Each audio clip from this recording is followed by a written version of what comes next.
All right, good morning, and welcome to Jesus Said. About 5 minutes of a command of Jesus. He told us to go make disciples by teaching them to obey all the things that he commanded. So we try to make the commands of Jesus a focus of our daily lives. As a church, we have a weekday Bible plan that includes a command of Jesus. So I want to encourage you to be a part of that. Also, if you enjoy this little 5-minute thing 4 days a week, it really helps if you share it, like it, comment, that kind of thing. It just helps us get the word out. So I appreciate you doing that. Today's Jesus Said, we'll jump right into, it's from Matthew 5:6, which is part of what's called the Sermon on the Mount, one of the Beatitudes. And it's really interesting that today, after what happened in Washington yesterday, that the Jesus Said is this. Now, this was planned a long time ago, but it just came up today. To be happy, crave justice and good. That's what Jesus said in Matthew 5:6. The wording there comes from the New Living Translation, which is one of two modern translations that I know that translate the word in this verse, righteousness, justice. And we'll talk about that in a little bit. But let me read that Matthew 5:6 from the NLT. God blesses those who hunger and thirst for justice, for they will be satisfied. Something that we need to understand about all of these Beatitudes, where some of the older translations say blessed are or blessed are those that mourn, those that are poor in spirit. There's not really a verb in the original language there. This isn't kind of a response. This is a condition. God blesses those, or you are blessed when. So it's not just a, if you do this, you'll get this. It is, as you are this, then you are blessed, you are happy.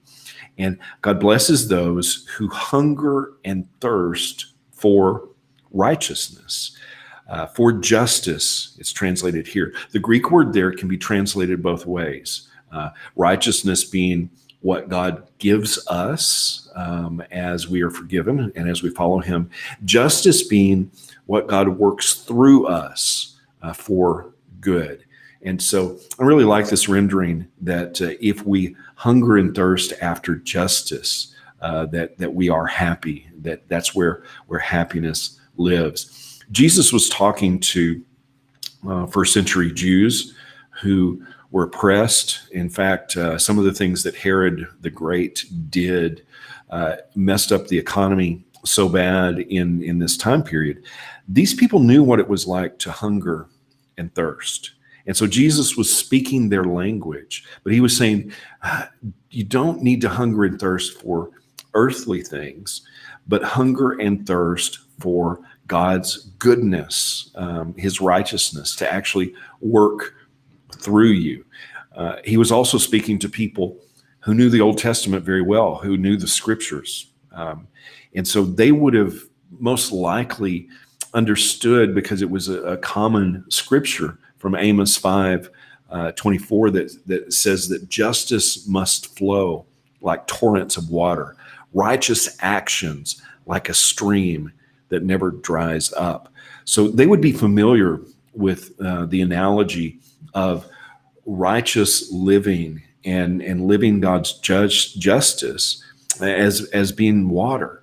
And so their hunger and thirst, Jesus was saying, the only way that you'll find happiness is to hunger and thirst for justice. What is that justice? That is God's goodness working through us.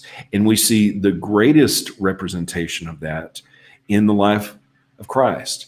And how did he achieve justice? He achieved justice by being one who showed mercy, being one who showed compassion, being one who showed forgiveness. And that is the secret of happiness. That is who we are.